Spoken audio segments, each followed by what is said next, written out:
हथवा में ले भोला त्रिशूल डमरुआ गलवा नाग फूफू कारे हो लाल गलवा नाग फूफू कारे हो लाल।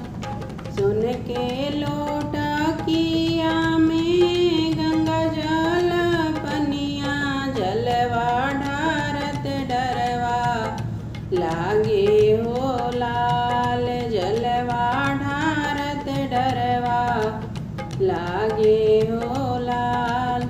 हथवा में ले भोला त्रिशूल डमरुआ गलवा नाग फूफू कारे हो लाल गलवा नाग फूफू कारे हो लाल।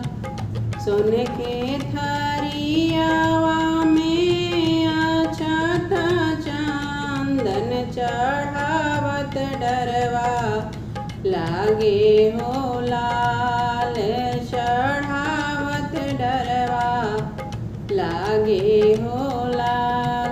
हथवा में ले भोला त्रिशूल डमरुआ गलवा नाग फूफू कारे हो लाल गलवा नाग फूफू कारे हो लाल।